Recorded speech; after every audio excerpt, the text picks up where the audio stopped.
수 있는 기회를 주신 존경하는 법사위원님들 감사합니다. 저는 비영리 법률사무소인 장애인권법센터에서 장애인 당사자 변호사로서 학대 피해 아동, 장애인 등 사회적 약자를 위한 무료 법률 지원을 직업으로 하고 있습니다. 어떠한 정치적인 입장이 아닌 현장에서 피해자들을 직접 대리하면서 경험한 실무상 문제를 바탕으로 진술하겠습니다.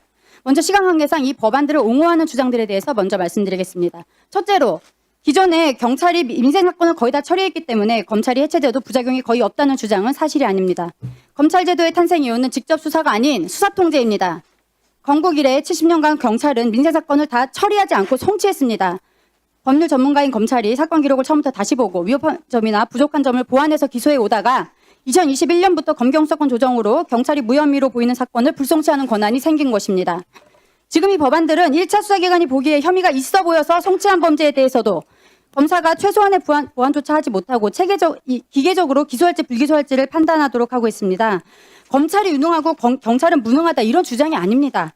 두 기관의 탄생 이유와 역할이 다르다는 겁니다. 물론 그동안 검찰이 수사통제 열심히 하지 않은 것 맞습니다. 서민 사건 제대로 들여다보지 않은 것도 맞습니다. 학생을 공부하라고 학교에 보냈더니 하라는 공부는 안 하고 힘자랑만 한 셈이죠. 그렇다고 그 학생을 무조건 퇴학시켜야 할까요? 아닙니다. 힘자랑을 못하게 직접 인재수사권을 뺏고 본래 검찰 제도의 존재 이유인 수사통제를 충실히 하도록 하면 됩니다. 경찰은 직접 수사에 집중, 검찰은 수사통제에 집중할 수 있는 방향으로 개편되어야 국민의 제도 변화에 대한 혼란이 줄고 거대한 조직을 새로 꾸리는 데 들어가는 혈세 낭비도 방지됩니다. 둘째로 이미 수사권 조정 이후 수사와 기소가 이미 분리된 것이나 다름없기 때문에 검찰을 해체해도 부작용이 없다라는 주장은 수사의 개념을 잘못 오해한 데서 비롯된 오해입니다. 2017년 정도부터 등장해서 일종의 캐치프레이즈처럼 쓰이고 있는 이 수사 기소 분리론은 현실과 다르다는 것이 이 법안들에 대한 전문위원 검토 보고서에도 나와 있습니다. 검찰 수사의 개념은 두 가지입니다. 하나는 직접 인지 수사권, 그러니까 직접 수사를 개시할 수 있는 권한, 그리고 송치받은 사건을 수사 통제를 위해서 검토해서 미흡하거나 부족한 부분을 보완하는 보완 수사로 나뉩니다. 앞에 직접 수사 개시는 1%에서 2% 정도 되는 특수부 사건으로 기소까지 브레이크 없이 연결되면서 남용과 부작용이 컸던 것 맞습니다.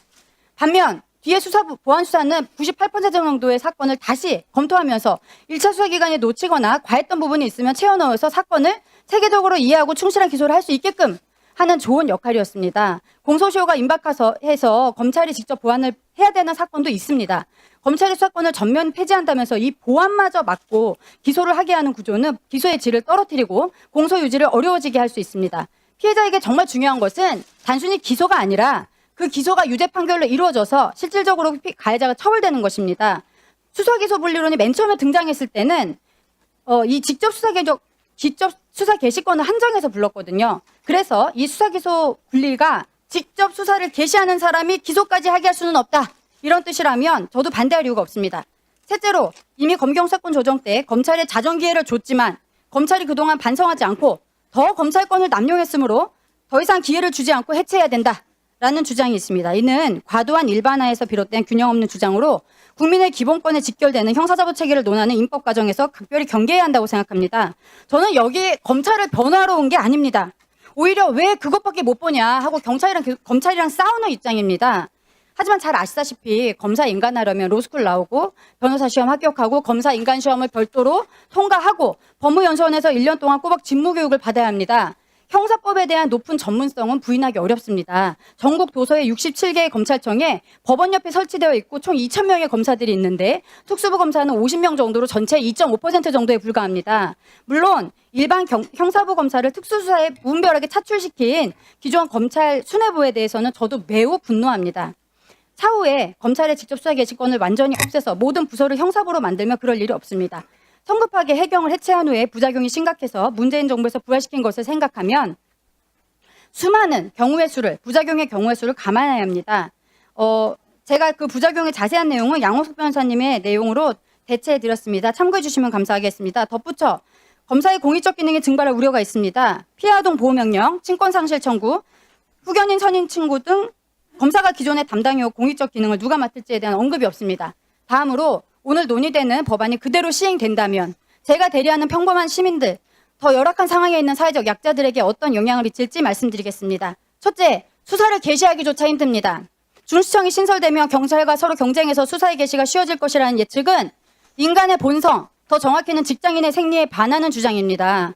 일부 주목을 받거나 승진 기회가 있는 주요 사건이 아닌 평범한 사람들의 별로 심하지 않는 피해 사건의 경우에는 타기간도 간할 가능성이 있을 경우에 서로 미루며 게시하지 않습니다. 국수위는 불송치 결정에 대해 위법 부당하다고 생각하면 다른 수사기관에 이첩하도록 되고 있는데 이렇게 되는 동안 핵심 증거가 없어지거나 중요 참고인이 도망갈 가능성을 배제할 수 없습니다. 둘째로 거대한 1차 수사권이 탄생하는데 오히려 수사 통제가 형해화됩니다. 수사 통제라는 것은 잘 수사해라 이런 잔소리나 징계하겠다 이런 으름장이 아니라 실제 그 내용을 처음부터 다시 읽고 이해해서 잘못된 부분을 그 권한으로 바꿀 수 있는 내용 통제를 말합니다.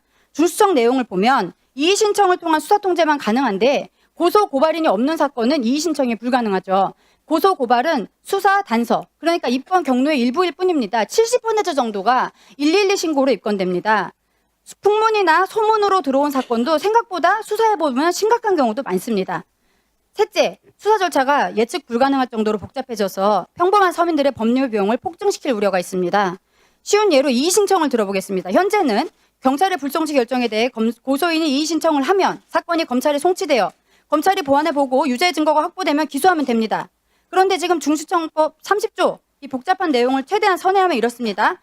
불송치 결정을 지역 중수청에 이의 신청하고 불복하면 중수청에 이의 신청했다가 기각당하면 수사심의위원회에 이의 신청하고 또 기각당하면 국가수사심의위원회에 이의 신청하도록 하고 있습니다.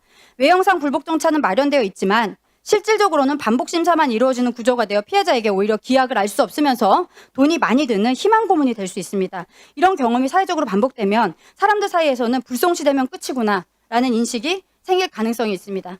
존경하는 대통령께서 기자회견에서 법은 마지막 믿음이자 최후의 보루라고 하셨습니다.